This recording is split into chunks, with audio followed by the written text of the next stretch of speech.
Obtén tu máster con doble titulación de Tulane University, Estados Unidos y de UFM en Madrid. Open Call 2024, Master of Finance y Master in Management. Aplica.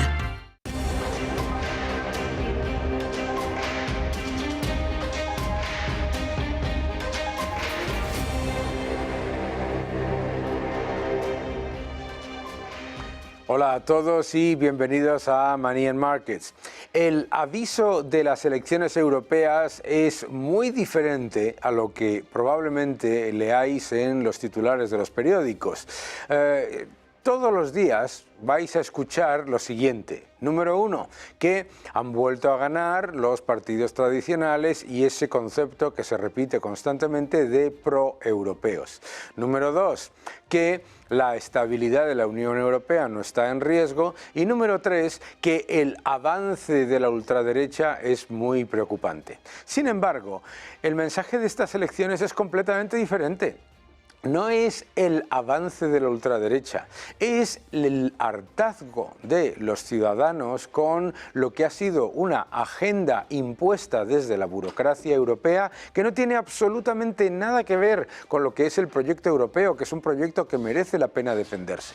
Se está hablando de partidos antieuropeos simplemente porque están capturando el descontento de los ciudadanos cuando los grandes partidos no solamente es que ignoren las señales que les llegan de los votantes, sino que simplemente redoblan la apuesta a pesar del fracaso empírico de las políticas llevadas a cabo. El gran mensaje de las elecciones europeas es un no rotundo a la utilización de la Agenda 2030 para imponer intervencionismo, dirigismo y políticas equivocadas. El verdadero mensaje de las elecciones europeas es un no rotundo a la imposición por parte de una burocracia extractiva y unos tecnócratas que no han sido elegidos de un modelo completamente equivocado y lo más importante, que es que ha fracasado.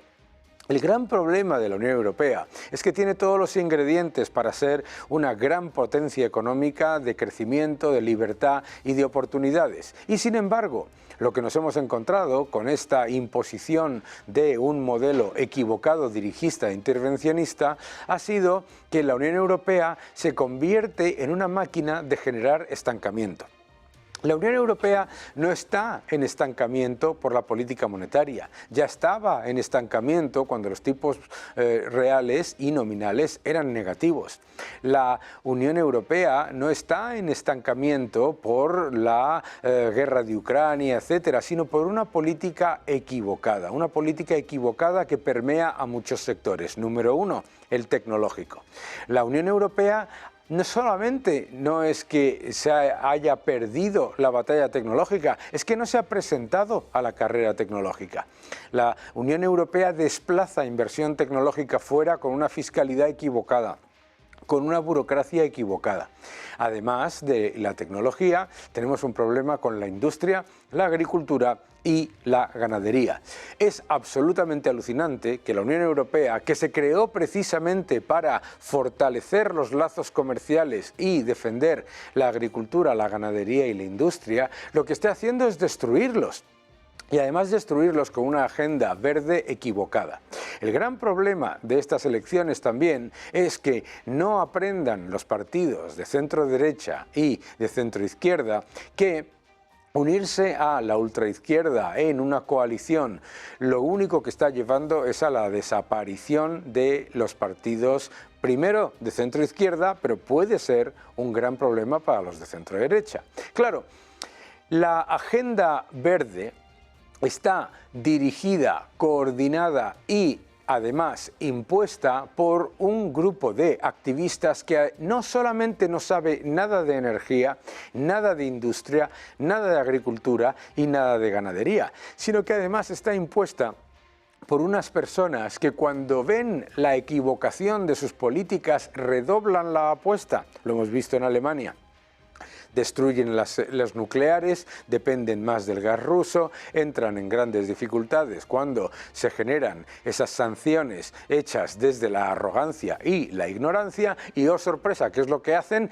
Van y cierran más nucleares. Es decir, estamos hablando de activistas que se niegan a reconocer la realidad. Y cuando tienes activistas que se niegan a reconocer la realidad y la realidad les da un sopapo en la cara, lo que hacen es acudir a la represión a los ciudadanos. Por eso es tan peligroso reorientar estas elecciones hacia otra coalición entre el Partido Popular Europeo, el Grupo Socialdemócrata y la ultraizquierda. ¿Por qué? Porque volverá a generar el mismo descontento que están capturando partidos que podremos llamar radicales, de derecha, lo que usted quiera. Llámele, póngale el adjetivo que usted quiera. Lo que están es capturando el descontento real de los ciudadanos, descontentos con una política de inmigración completamente equivocada. Todos los países del mundo, Estados Unidos, China, tienen política de inmigración. El único agente económico del nivel de la Unión Europea que tiene esta especie de locura con la inmigración ilegal es la Unión Europea. Es que es absolutamente increíble que se tenga que debatir sobre tomar medidas contra la inmigración ilegal. ¿Se imaginan ustedes entrar en un debate sobre las políticas o sobre las actividades ilegales de cualquier otra persona? La inmigración ilegal se debe luchar contra ella. Bien. El tema de la inmigración ilegal, el tema de la energía, una política energética miope que hace que las industrias europeas paguen más de un 80% más por la electricidad que las norteamericanas. Una política industrial miope que hace que las industrias no solamente no vengan a Europa, sino que se vayan. Y una política agrícola y ganadera que está haciendo que lo más granado, lo más fértil, lo más eficiente de nuestro tejido productivo, el sector primario, esté sufriendo como nunca. Por lo tanto, el mensaje es muy claro. Se puede cambiar.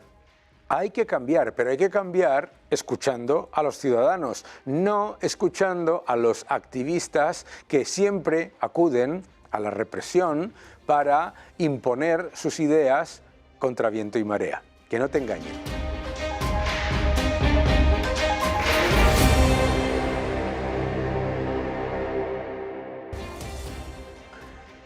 Estamos en clave de las elecciones europeas y su resultado y, por supuesto, uno de los factores más importantes para entender por qué la Unión Europea no lo está haciendo bien son esos planes de estímulo, uno detrás de otro, el plan Juncker, el Next Generation, le van poniendo nombres de todo tipo, y el tema de los fondos europeos, en particular en España, es un absoluto fiasco. Y para hablar del fiasco de los fondos europeos, nadie mejor que el coordinador de estudios del Instituto Juan de Mariana, Diego Sánchez de la Cruz. ¿Cómo estás? Muy bien, Daniel, encantado de estar en tu programa. Que habéis hecho un informe muy detallado sobre el impacto y el fiasco de los fondos europeos. Dinos unas cuantas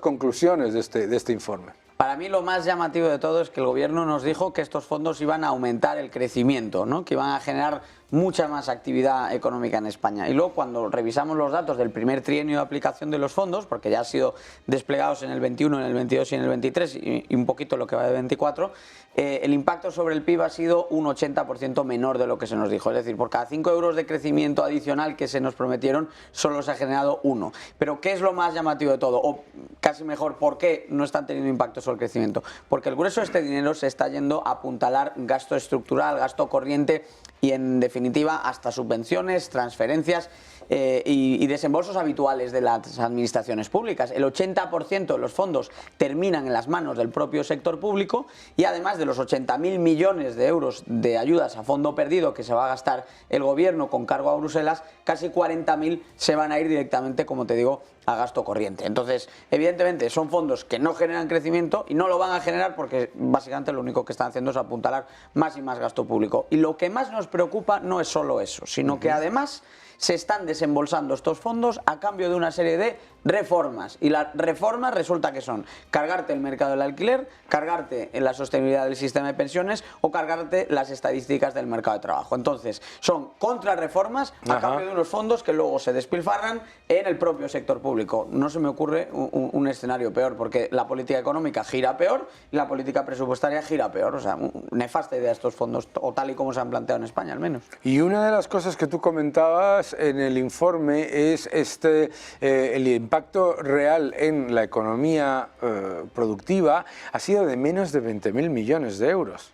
Claro, la gente dirá, oye, pues 20.000 millones de euros suena bien, ¿no? Eso tal, pero es que es bajísimo y además los grandes beneficiarios de los fondos de Next Generation estos son las administraciones públicas, y te tienes que ir, creo que es al número 17 o 18 hasta llegar a encontrar la primera empresa privada. Una empresa, sí. Además, yo creo que tú fuiste una de las personas que en su día pues planteó la idea de que ya que se van a inyectar 163.000 millones en la economía española, que quizá tendría algo de sentido canalizar el grueso o al menos parte de ello a través de rebajas fiscales, para que fueran las propias empresas las que, en base a los objetivos del programa, que en este caso son digitalización y descarbonización principalmente, se acogiesen a incentivos fiscales. Pues bueno, el gobierno lo que ha hecho es dedicar el 0,6% de los fondos a incentivos fiscales, después de decir que no se podía hacer.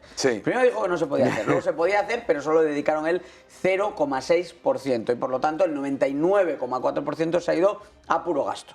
Ahora, de esa paleta de 163.000 millones, como tú bien dices, solo hay 20.000 millones que se han ejecutado realmente. Porque aquí hay mucha propaganda. Estos fondos se han presentado 9 veces. Ha habido 9 actos institucionales presentando el despliegue original. Y desde entonces los ministros pues, se pasean por todos los actos hablándonos de cómo van a velocidad de crucero, que decía Nadia Calviño en su día. Bueno, pues la velocidad de crucero es que de 163.000 solo se han ejecutado 20.000, y que de esos 20.000, como estamos diciendo, 8 de cada 10 euros se quedan en la propia administración pública. Entonces, da igual por dónde lo cojas, la verdad es que el informe es un informe sobre el impacto de los fondos europeos, pero el titular que le hemos puesto en el Instituto Juan de Mariana es el fiasco de los fondos europeos, porque es que no hay otra manera de definirlo. A mí me parece muy importante también, porque yo recuerdo que yo tuve, no sé si el honor o la condena de leerme todo el documento. En aquel documento decían que iban a crear 12 puestos de trabajo por cada millón invertido, pero vosotros mostráis que el impacto sobre el empleo es inexistente. Correcto, porque como decía alguna tonadillera, las palabritas se las lleva el viento, ¿no? Yo sé que tú eres más rockero, ¿no? Pero al final una cosa es el plan, que bueno, tiene un nombre muy rimbombante: Plan Nacional de Recuperación, Transformación y Resiliencia. 9 actos de presentación, etcétera, lo que estamos comentando. Bien, a la hora de la verdad, ¿qué ponía en esos papeles que nosotros nos leímos, nuestros espectadores, pero bueno, la mayoría de los españoles no? Pues de lo que se hablaba es de generar 900.000 empleos adicionales, ¿no?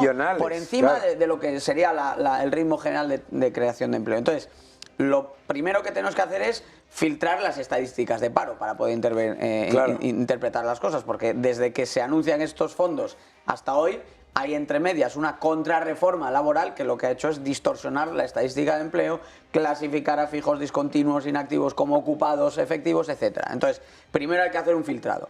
Cuando terminamos el filtrado vemos que, por ejemplo, en 2023 no hubo creación efectiva de empleo. Entonces, claro, casa muy mal con la promesa de generar 900.000 empleos en 3 años, el hecho de que en el primer año de despliegue completo de los fondos no se haya generado en términos efectivos ningún puesto de trabajo adicional en España. Entonces, se promete empleo y el impacto sobre el crecimiento es 5 veces mejor de lo anunciado. Se promete crecimiento y el impacto es 5 veces menor de lo anunciado. Se promete empleo y el efecto es inexistente en términos efectivos.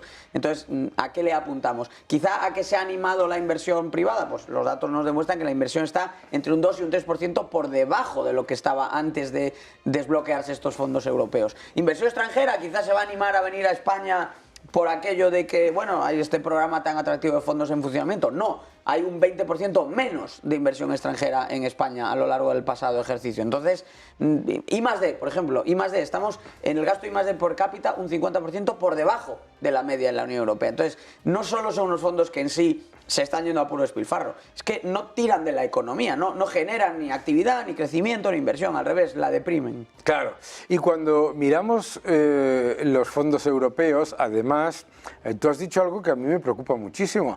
Aquí se han aprobado estos fondos europeos a cambio de unas reformas que han sido contrarreformas. Claro. Que han sido contrarreformas. Pero, ¿qué pasa con la Unión Europea? ¿Dónde está la Unión Europea ante una evidencia como la que vosotros mostráis, ¿vale? Ante la evidencia de que esas contrarreformas son, bueno, negativas para la economía, etcétera, ¿dónde están? ¿Qué pasa? Bueno, parece que tienen visión de túnel, ¿no? En seguir ejecutando siempre las mismas políticas, ¿no? Y mencionabas el citado Plan Juncker, Eso fue una cosa que viene continuado ahora de estos fondos Next Generation. La política monetaria, ¿no? Por ejemplo, esta semana hemos conocido que la propia vicepresidenta del Banco Central, con buen criterio, el señor Luis de Guindos, informa de que efectivamente el panorama de la inflación no es en absoluto halagüeño. Sin embargo, su superior, Christine Lagarde, viene de aprobar una rebaja de tipos, es decir... Después, al mismo día que sube las expectativas de inflación. Entonces, hace tiempo que desde el punto de vista del inversor o del mero observador económico se ha vuelto muy difícil interpretar lo que está haciendo Bruselas, porque las señales apuntan en una dirección, las acciones avanzan en la dirección contraria y así es muy difícil consolidar un tipo de política económica que funcione mínimamente. Claro. En el caso que nos ocupa es preocupante porque las 3 reformas estrella de los fondos europeos han sido desastrosas. Es decir, ley de la vivienda. Manda un papel a Bruselas que dice, oiga, esto es una ley de la vivienda, ¿no? Y Bruselas aparentemente le echa un vistazo y le da el visto bueno. Claro. Okay. ¿Qué hay en la ley de la vivienda? La asfixia y el control de precios del mercado del alquiler. Seguridad social. La propia Bruselas emite en su informe sobre envejecimiento una evaluación demoledora de esa reforma y sin embargo le da el visto bueno y sigue desembolsando fondos europeos. O la contrarreforma laboral, que más que una reforma es una reclasificación estadística de puro maquillaje de parados, ¿no? Entonces, claro, en vez de reformas, son contrarreformas, le quita aún más el sentido a este programa, porque normalmente la idea de estas grandes burocracias, que también es el caso de la Unión Europea, pero también lo ha sido el FMI en el pasado, es, bueno, te presto dinero para que hagas reformas que son dolorosas a corto plazo, para amortiguar el golpe y que, bueno, pues con un poquito de estímulo en la economía a corto plazo, en el medio y largo plazo ya recojas los frutos de esa política económica que estás implementando, que puede parecer dolorosa en el corto plazo. Bueno, es que aquí lo que tenemos es lo peor de los dos mundos. Exacto. Tenemos el despilfarro a corto plazo y los malos resultados que vamos a tener a medio y largo plazo y que tenemos en mercado laboral, vivienda, etcétera. Claro, porque mostrábamos antes un gráfico del Financial Times en el que decía pues que las economías del sur de Europa, Italia y España, lo están haciendo mejor que Alemania. Oye, que es que con la inyección de fondos Next Generation, que va incluida dentro del PIB, y el aumento de deuda, parece que queda muy bien y luego resulta que luego vienen los sustos, ¿no? Y luego cuando vienen los sustos la Unión Europea no reacciona. ¿Cómo ves tú, ya con la clave de las elecciones europeas y ya con los resultados encima de la mesa, primero tu análisis de cuál es, digamos, la gran clave de estas elecciones y el número 2, cuál es, que si crees que podemos ver a menos a medio plazo algún tipo de cambio en este dirigismo que luego no termina por funcionar? Pues por partes, ¿no? En cuanto al crecimiento, seguimos aún arrastrando ese efecto rebote en las estadísticas de actividad, pero cuando estiramos todo el último periodo y analizamos los últimos 5 años de crecimiento, la tasa de aumento del PIB en España ha sido del 0,8 anual. Es increíble, ¿eh? Ese ha sido el aumento del PIB cuando nos olvidamos del enorme bajón y del enorme rebote posterior. Cuando lo estudiamos en 5 años y lo vemos encadenado, estamos hablando de 0,8% de crecimiento anual.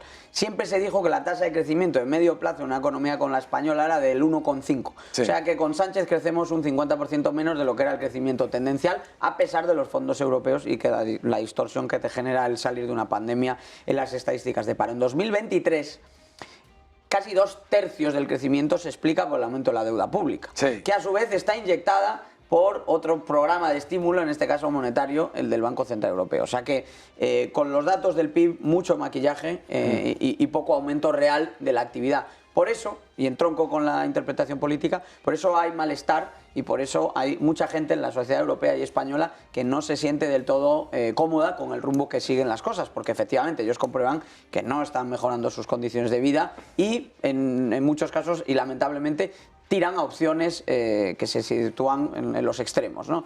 Yo creo que Bruselas, en cualquier caso, no está escuchando, que no ha habido una reflexión seria de las élites europeas sobre por qué hay tanta contestación a cuestiones como la política migratoria, a cuestiones como el estancamiento económico, a cuestiones como la forma en la que se ejecuta o se canaliza la agenda en materia climática o de medio ambiente. Y en la medida en la que no se module, mejore, refinen esas respuestas políticas, el apoyo a las opciones que estén en el centro o en el centro derecha y centro izquierda puede ir menguando, especialmente por el flanco de la izquierda, como vemos, y el apoyo a otro tipo de opciones políticas va a ir creciendo. Y luego ya en clave española sí que es verdad que hay una clara mayoría social que está contra este gobierno, pero claro, en el Parlamento tenemos la aritmética de unas elecciones que por 4 diputados de diferencia nos dijeron lo contrario. Entonces hay sanchismo para, no sé si para rato, pero para algunos años más, y habrá que seguir explicando las consecuencias que eso tiene para la economía española. Y mientras tengamos informes como los que publicáis vosotros, pues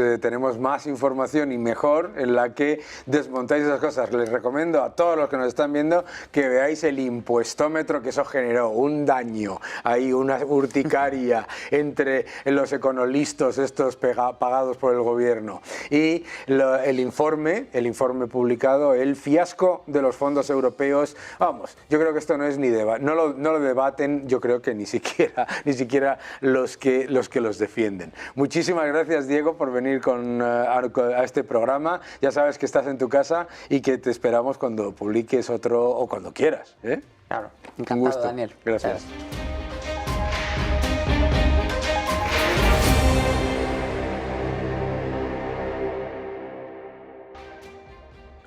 Las elecciones europeas han sido todo un revulsivo en el que ha habido grandes noticias, grandes titulares, pero también tenemos que plantearnos qué impacto tienen estas elecciones en una Unión Europea que está ahí, pues que no termina de crecer, que no termina de alcanzar su potencial y en el que la inversión extranjera, pues es un tema clave, no solamente la inversión extranjera, sino además la inversión de los propios países, porque hay grandes retos en tecnología, en industria, en energía, etcétera.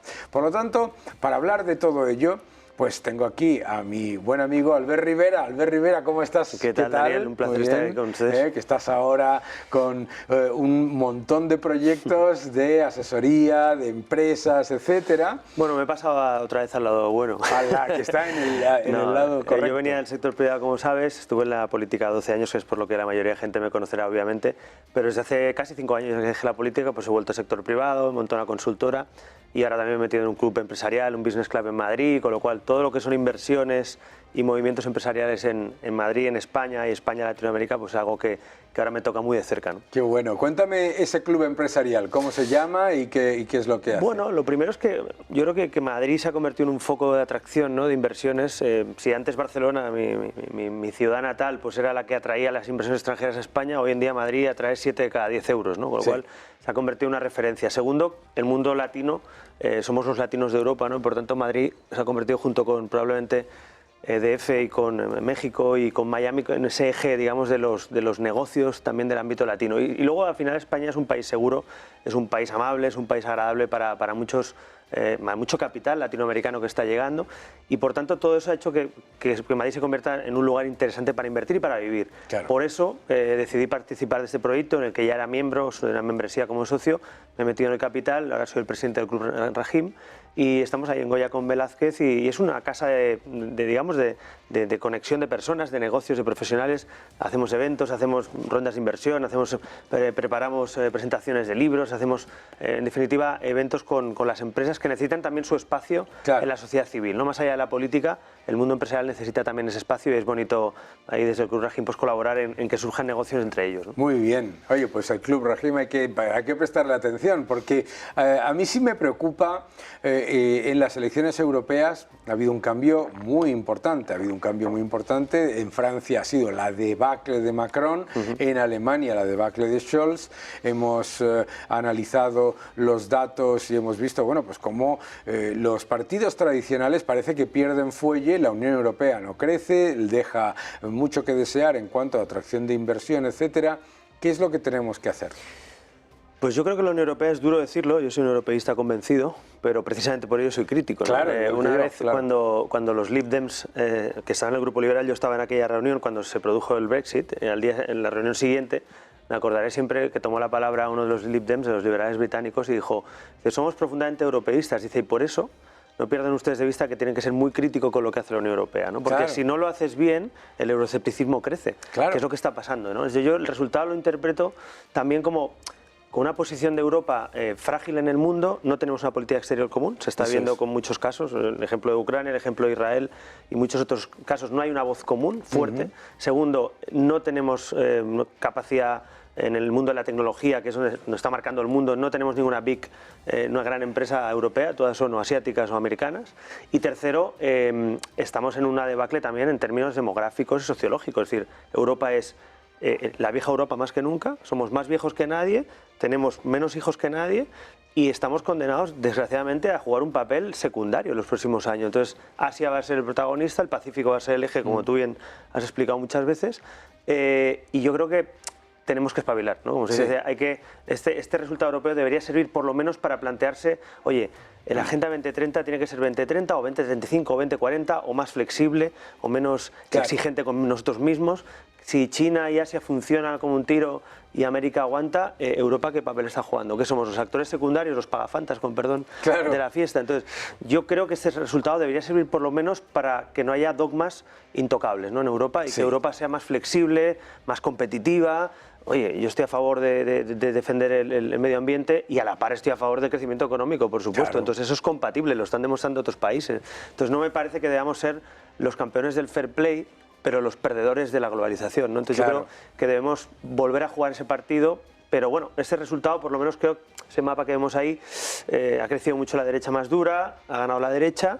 Vamos a ver si hay cambios de verdad, si hay una autocrítica por parte de Europa y miramos un poquito más por nuestras empresas y por ser más competitivos, ¿no?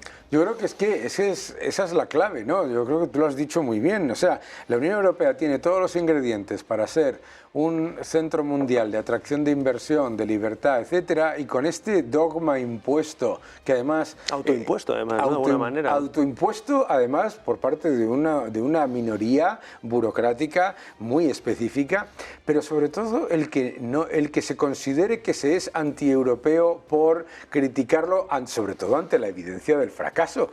Yo creo que eso es importante. Es que la paradoja de todo esto es que hemos puesto unas reglas de juego mundiales en las que los ganadores son otros.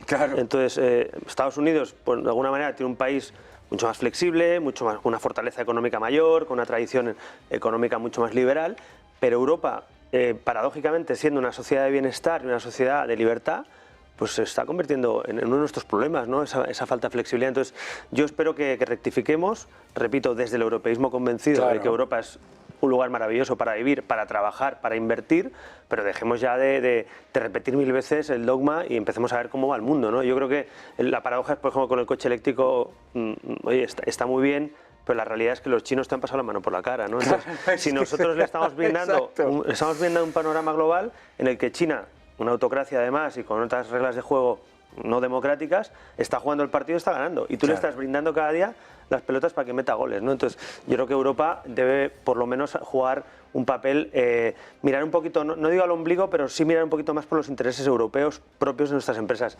La reindustrialización que se dice, yo no creo en ella, porque no creo en ella básicamente porque no podemos ni debemos pensar que en Europa vamos a pagar mano de obra más económica o más competitiva que en otros lugares, pero sí creo que la tecnología, la innovación, el diseño, es decir, ser cabezas pensantes con aliados productivos que puedan ayudar en la producción de nuestros bienes y servicios, y con eso, un poco como hace Estados Unidos, ¿no? Que se buscan sus alianzas, México, Brasil, la India.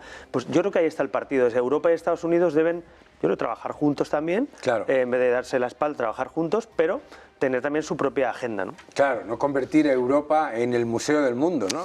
Claro, Es un poco- sí, el turismo es maravilloso, pero claro, el turismo ya no da más de sí. O sea, España, por ejemplo, hemos hecho el récord este año. Estábamos Sí. aquí en Ibiza, tú y yo, hablando de esto, en una conferencia. Es difícil traer más turistas, puedes dejar más calidad, pues tal, pero claro, es una industria brutal que hay que cuidarla, pero no puedes solo tener en tu mapa la industria del turismo, ¿no? Y España es el ejemplo, es decir, no tenemos grandes empresas tecnológicas, estamos perdiendo esa batalla y bueno, 1 de cada 2 patentes del mundo son chinas, 1 de cada 2 ingenieros son chinos, ellos han puesto las pilas, antes copiaban, ahora inventan, Claro. Ya no es aquello que inventen ellos.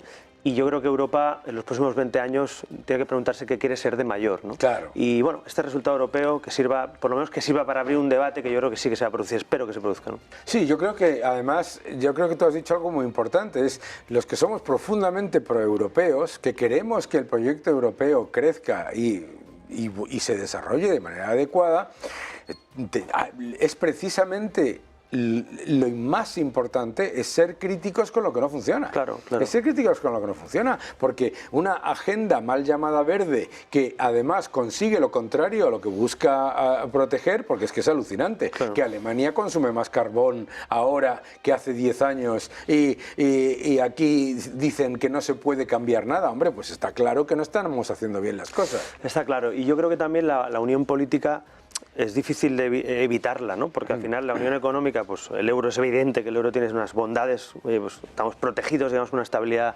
económica y financiera, por unas libertades de comercio, de movimiento, pero la política exterior, por ejemplo, en un mundo en guerra, literalmente, con la guerra que tenemos brindada en nuestras fronteras o lo que está pasando en Palestina, no puede ser que España, por libre, vaya a reconocer unilateralmente el Estado Claro. palestino y que otros países de Europa hagan lo contrario y otros no digan nada. Entonces, me parece que no nos van a tomar en serio en el mundo Claro. si Estados Unidos tiene una voz y Europa tiene 27 y a veces ni se les escucha. Exacto. Con lo cual, yo creo que es una voz tenue, además, 27 ecos, Claro. pero no hay una voz fuerte, ¿no? Entonces, Estados Unidos, todo el mundo le sigue mirando y dice, ¿qué piensa Estados Unidos de esto? Claro. No, más allá de si gana Trump, no gana Trump, pero sigue siendo el país hegemónico en términos de política internacional.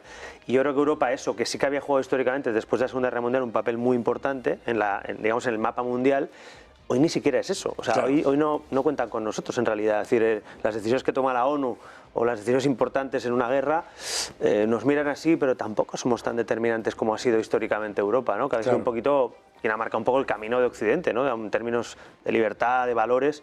Creo que hay también, yo creo que una unión política más fuerte que por lo menos fije algunos principios básicos. No hay que estar de acuerdo en todo. Eso es. Pero 4 cosas básicas en el mundo de qué queremos ser, quiénes son nuestros aliados, con quién queremos comerciar o no, cuáles son nuestras reglas de juego. Yo creo que sería bueno que Europa se lo planteara para no quedar fuera de juego.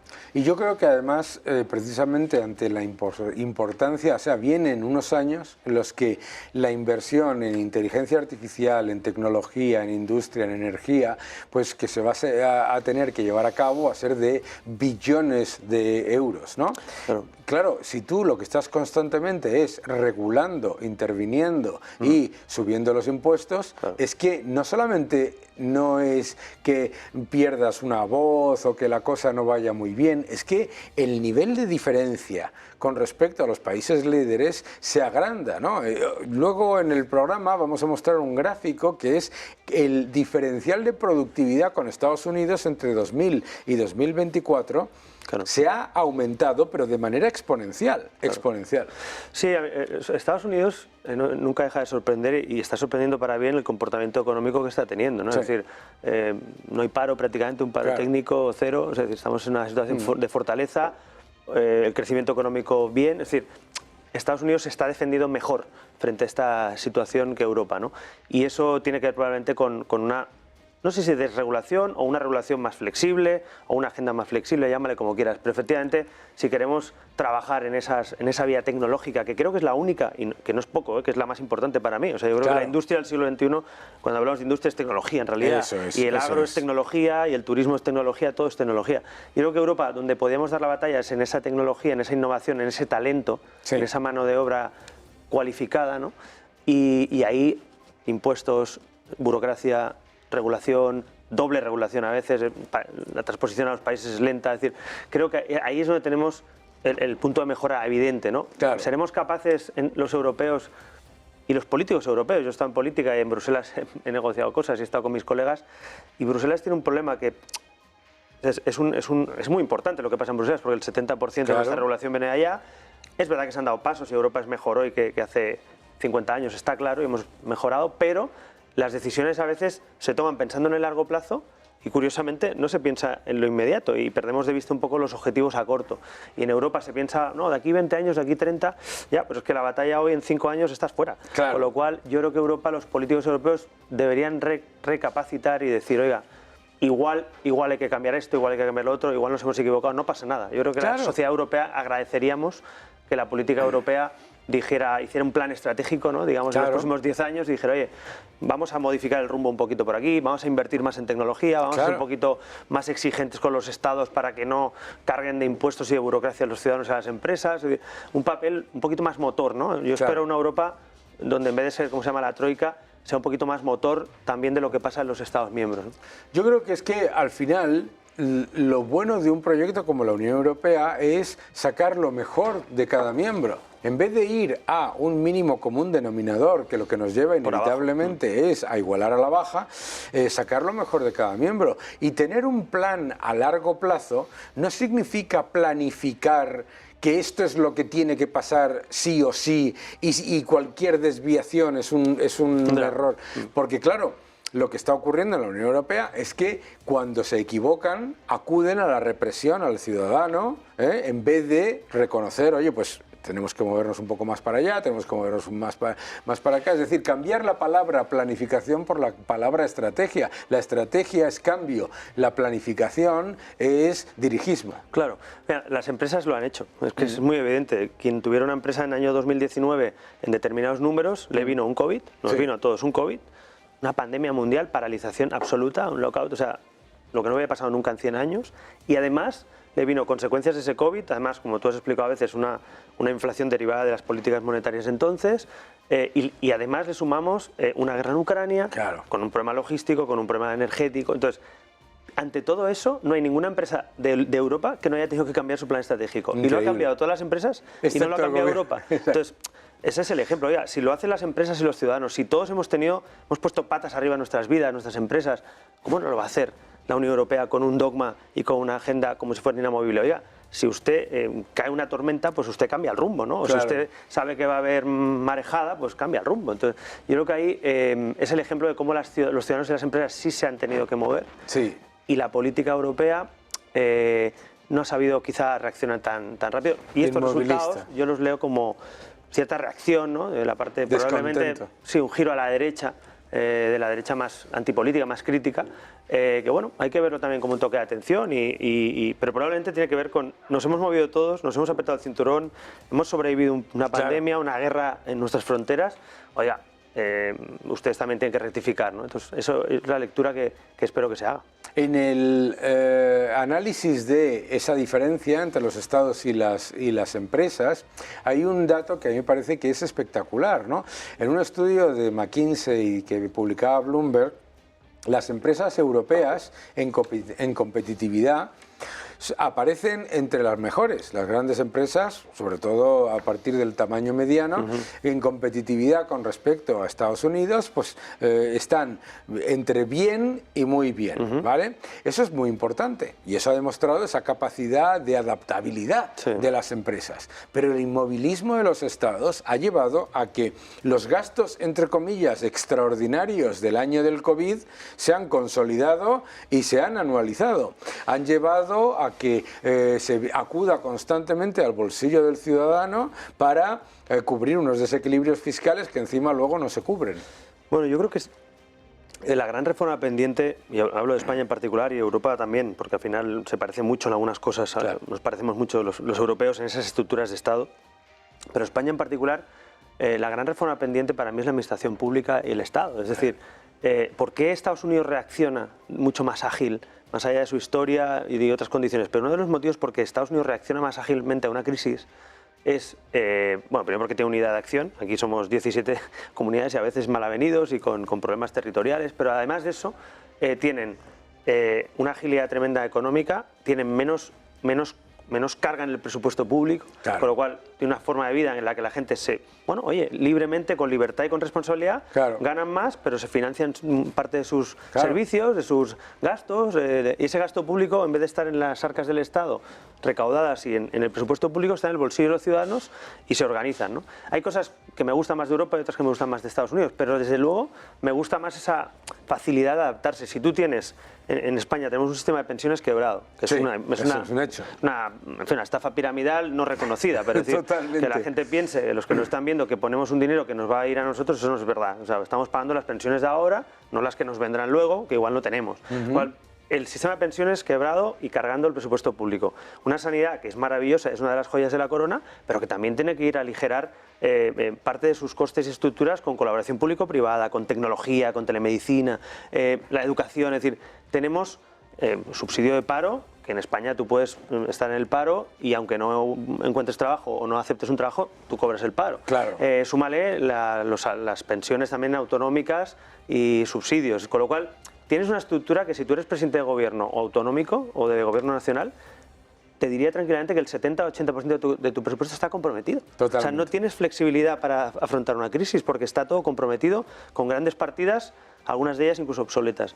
Entonces, yo creo que esa estructura europea de bienestar, paradójicamente, nos lastra nuestro movimiento. Con lo cual, yo creo que habría que flexibilizar en la colaboración público-privada, que habría que incidir por lo menos no seguir contratando más funcionarios en algunos lugares que son duplicidades o burocracia, sino poner los huevos en la cesta que nos den más competitividad.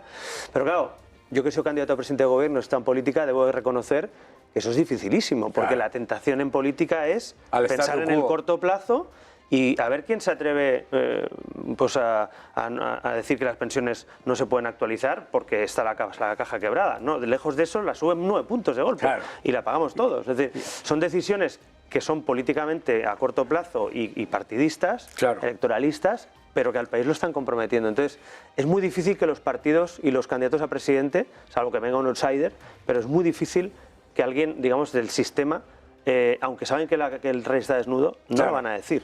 Yo tengo, y tú también, muchos amigos diputados de varios partidos, y yo estaba ahí también, y mucha gente sabe que esto no funciona. El otro día me decía, no diré nombres, un cargo público también importante, que la sanidad española, con el coste farmacéutico y con el envejecimiento de la población, la falta de natalidad, vamos a un modelo que en 10 años no es sostenible, lo tendremos que reformar, pero a ver quién lo hace, a ver quién lo dice, porque el que lo diga pierde las elecciones. Con lo cual, ahí está el debate que tú y yo hemos tenido alguna vez de si hay que decirlo o no hay que decirlo o hay que actuar, ¿no? Visto lo visto y lo que está pasando en otros países, a lo mejor es que hay que decirlo y ser valientes, ¿no? Y contarlo. Pero es difícil, reconozco que es difícil. Yo reconozco que es difícil, pero es que si no eres valiente, las causas que te niegas a defender porque no es electoralmente, aparentemente, o tus estrategas te dicen que ahora no, o no sé qué, no sé cuántos, las abraza una alternativa que lo que quiere es dar el puñetazo en la mesa,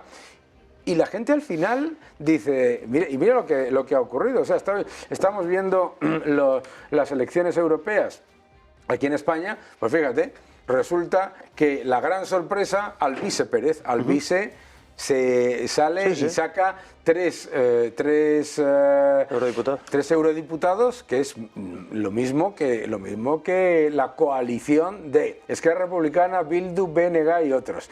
O sea, demuestra eso, ¿no? Sí, porque yo creo que se genera ese hartazgo y, como tú dices, cuando dejas espacios, los espacios se llenan, ¿no? Claro. Y yo creo que ahí hay lo que ha pasado con Alvise y pasó en su día con Vox, pasó con Ciudadanos también, de alguna manera. Es decir, cuando los partidos tradicionales se duermen en los laureles o no se atreven a plantear sus ideologías o sus ideas, especialmente en el centro derecha, pues fíjate, ha habido mucho movimiento en los úticos años. Ciudadanos en el centro, Vox, ahora el Vice, hay movimientos, y eso, a pesar de la fortaleza del sistema de partidos español y del arraigo que tienen y de las, y prebendas también, muchas que tienen, ¿no? Pero es verdad que la realidad es que la gente al final busca soluciones, ¿no? Y cuando no las encuentra, pues las soluciones a veces son más cortoplacistas o más de cabreo, que es un poco el resultado. Pero bueno, la lectura de eso es que efectivamente también hay ejemplos positivos. Cuando la gente es valiente también hay resultados buenos. Eso es. Y cuando alguien dice, oye, no, es que la caja está vacía, no hay plata, ¿no? No hay plata, no hay plata. Diga, pues si la caja de la seguridad social, de las pensiones, hay que reformarla y no se puede subir 9 puntos las pensiones,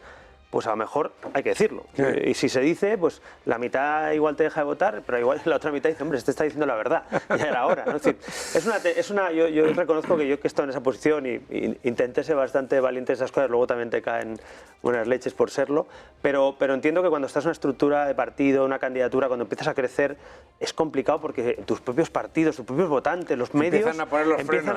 Empiezan, no, esto ahora no, cuando acabe la campaña, no, después tal...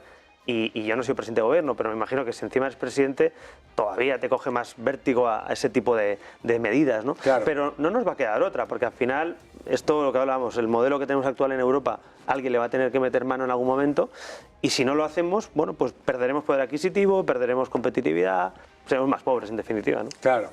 Y lo que no queremos, ninguno de los dos, y los que nos estáis viendo, es que España y Europa se conviertan en el museo del mundo, que hay muchas oportunidades de inversión y grandes empresas que lo están haciendo todo lo bien que pueden con toda la cantidad de grilletes con las que están viviendo. Albert, un gusto que hayas venido a visitarnos. Ya sabes. Oye, y enhorabuena, he visto ahí las placas de estáis creciendo como la espuma, Sí, o sea que enhorabuena. Ya, la verdad, estamos teniendo unas audiencias fantásticas y muy contentos, y ya sabes que estás en tu casa. Aquí el que viene la primera vez repite, ¿no? repite. Muy o sea bien. que Pues cuando nada, quieras. un placer, fuerte abrazo. enhorabuena. Gracias.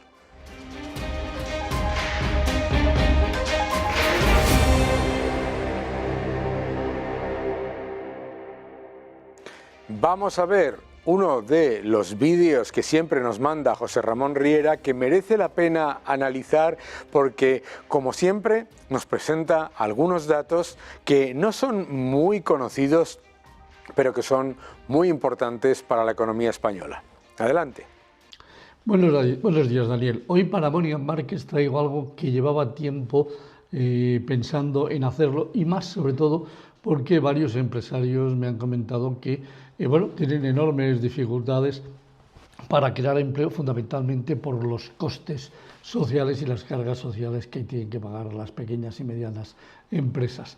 Entonces, ¿qué he hecho? Bueno, pues ha sido ver cuáles han sido los ingresos de las cotizaciones sociales del último tiempo y cuánto se ha creado empleo.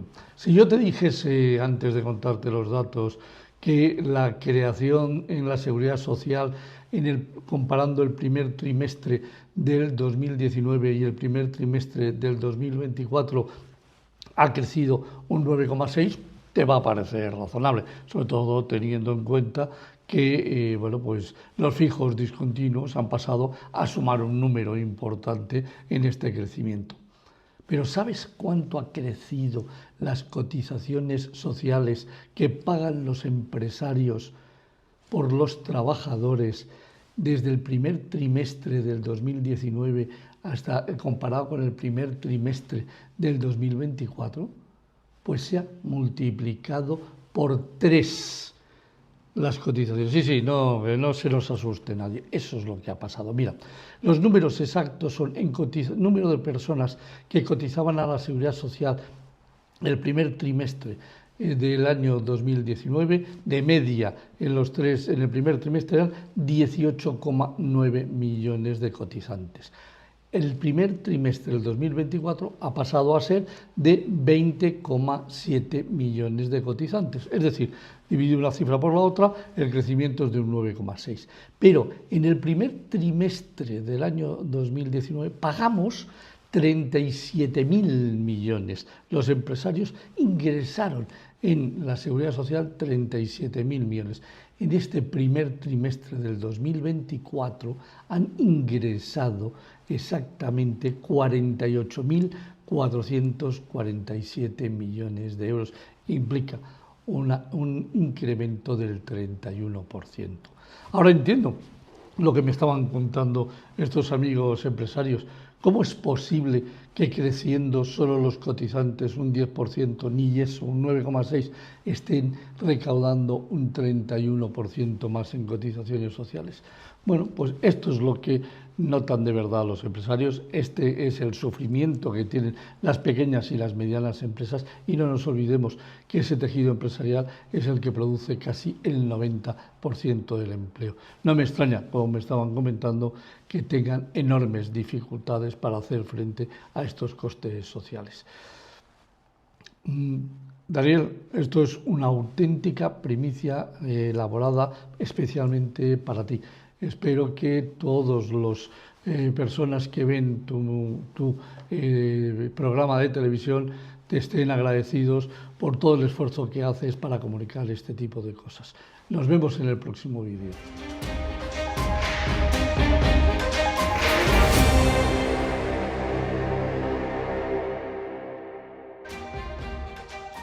Estamos hablando en este programa sobre las elecciones europeas y el impacto que tiene el gran cambio que ha habido en los votos de los ciudadanos. Vamos a ver unos cuantos gráficos que nos explican por qué la Unión Europea está en estancamiento. Número 1, aquí vemos, cortesía del Financial Times, cómo nos dicen, los países del sur de Europa lo están haciendo mejor que Alemania. ¡Ojo! Que la Unión Europea está repitiendo los mismos errores de la crisis previa al 2011. Es decir, lo que está es dejando que algunos países se presenten como la gran alternativa de crecimiento tirando de deuda. Claro, ¿cómo no lo va a hacer mejor Italia y España que Alemania cuando Italia y España están aumentando la deuda con unos déficits absolutamente ridículos que lo que hacen es inflar el Producto Interior Bruto? Siempre le digo a todos ustedes, y se lo digo a mis alumnos, que ¿qué es mejor? ¿Un país que crece un 0,3% y reduce su deuda un 4%? ¿O un país que crece un 2% y aumenta su deuda pública un 5%? Pues yo lo tengo muy claro, el primero. Claro, entonces no es que los países del sur de Europa lo estén haciendo muy bien, es que los países de Europa están aumentando, los países del sur de Europa están aumentando masivamente sus desequilibrios. Y aquí hay una diferencia. En este gráfico podéis ver que Italia, España, Portugal y Grecia los ponen todos juntos. Oye, que Portugal y Grecia están haciendo sus deberes, que el problema de lo que estoy contando del aumento de deuda y del aumento de déficit viene primero de España y un poco menos de Italia. Vamos al siguiente gráfico que nos dice algo más sobre el estancamiento europeo. Primero, el Banco Central Europeo ha bajado los tipos de interés 25 puntos básicos el mismo día en el que sube las expectativas de inflación para el año 2024 y el año 2025. En este gráfico cortesía de Bloomberg nos explican algo alucinante, que es que el Banco Central Europeo ha bajado tipos en un entorno de inflación no persistente, sino acelerándose.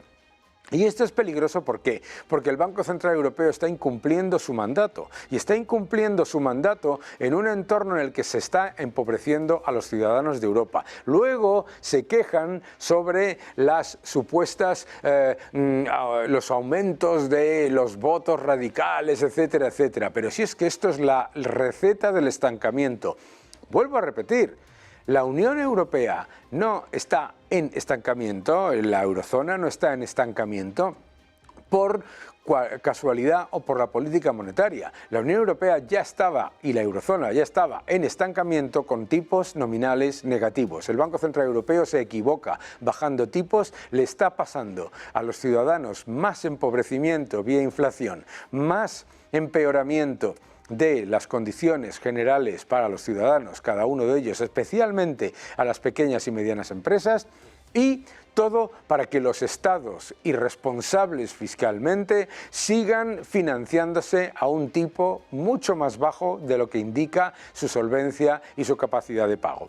Vamos al siguiente gráfico que nos explica más sobre el problema de la Unión Europea. Esto es el destrozo de diferencial de productividad con respecto a Estados Unidos de la Unión Europea. Es que es difícil de entender cómo se puede llegar a este nivel de destrucción constante de la productividad, tanto en la parte que tiene que ver con la producción como lo que tiene que ver con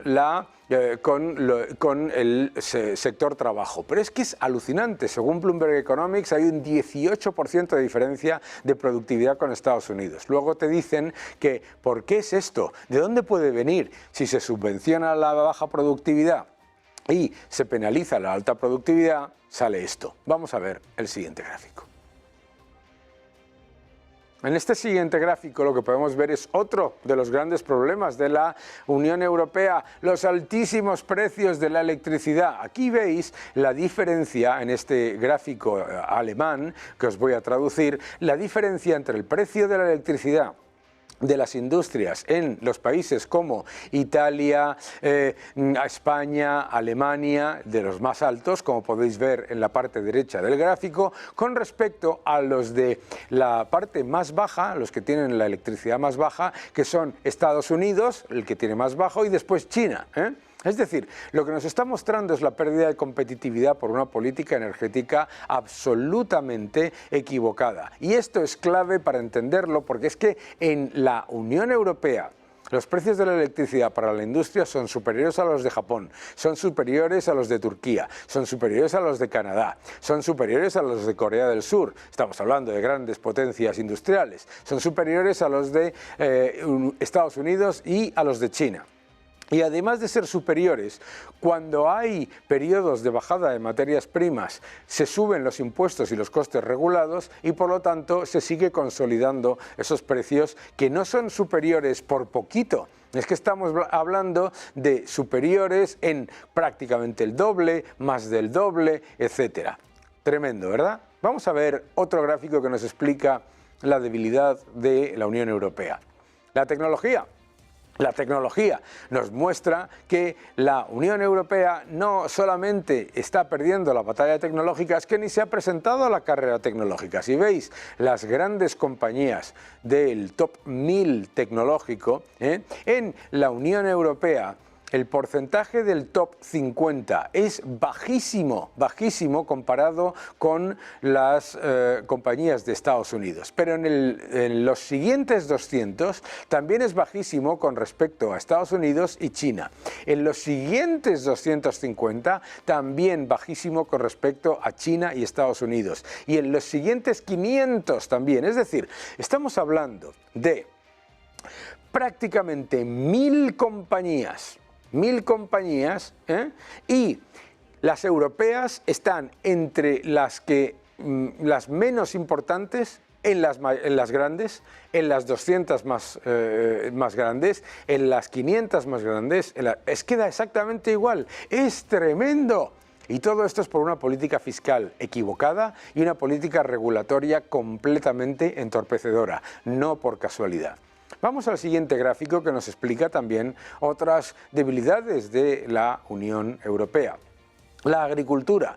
Esto que veis aquí parece raro, ¿no? Pero es la pérdida de lo que es superficie agrícola disponible para, para ofrecernos nuestros alimentos, etcétera. La pérdida de superficie agrícola en 2010, 2013, 2018. Estamos hablando de una pérdida de superficie agrícola brutal, además que ha estado aumentando año tras año por una regulación que destruye a la agricultura. Y esto es un factor extremadamente preocupante, porque hemos visto cómo en tecnología, en agricultura y en política monetaria, la Unión Europea se está equivocando en muchas cosas y la eurozona tiene graves deficiencias que hay que mejorar, y que hay que mejorar desde la proactividad, no desde decir esto es lo que hay y te tienes que aguantar.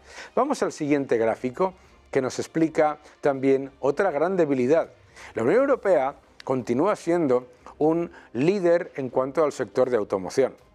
Pero la política verde se está equivocando. ¿Y se está equivocando por qué? Aquí tenéis este gráfico cortesía de Bloomberg que muestra cómo China en tecnología y en exportación de vehículos eléctricos va a estar y está muy por encima de los países de la Unión Europea a la hora de ganar cuota de mercado. Es decir, que no solamente hemos puesto en peligro la ganadería, la agricultura y también el sector tecnológico, sino que una regulación equivocada y una política verde equivocada le está dando alas a China, que hace muy bien, por supuesto, porque es muy competitiva y tiene la tecnología, contra las grandes empresas y las buenas industrias automovilísticas que tiene la Unión Europea, dejando a estas industrias hundidas, sobre todo ante la evidencia de que no tenemos ni cobre, ni minería de litio, ni nada de lo que es necesario para de verdad ser líderes en vehículos eléctricos. Todo esto son factores que tenemos que tener en cuenta a la hora de entender por qué las elecciones europeas han sido tan diferenciadas en cuanto al voto, y tenemos que cambiar, ¿cómo? Poniendo por delante la competitividad y no la burocracia, poniendo por delante la libertad económica y la inversión y no el gasto público y la deuda, poniendo por delante a los creadores de empleo y a los contribuyentes y no a los subvencionados y a los que destruyen a la industria, eliminando las veleidades de activistas y atrayendo la opinión y el acuerdo con aquellos que saben de energía, que saben de industria y que saben de verdad de crear empleo y de crecimiento. Así es como mejora la Unión Europea, no como lleva haciéndolo en los últimos 10 años.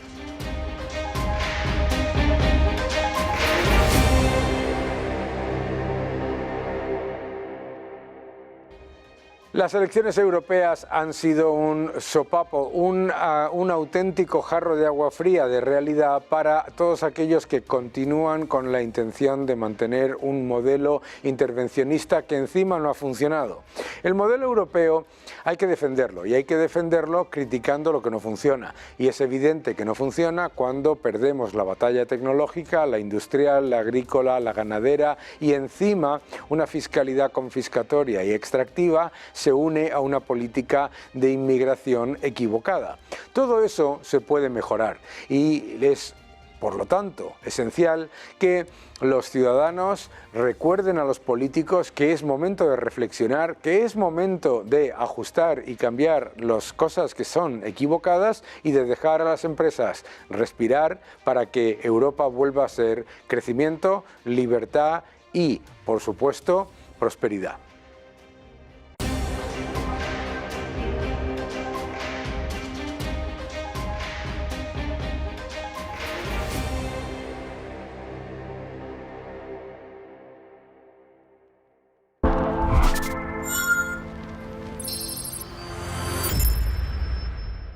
Obtén tu máster con doble titulación de Tulane University, Estados Unidos, y de UFM en Madrid. Open Call 2024, Master of Finance y Master in Management.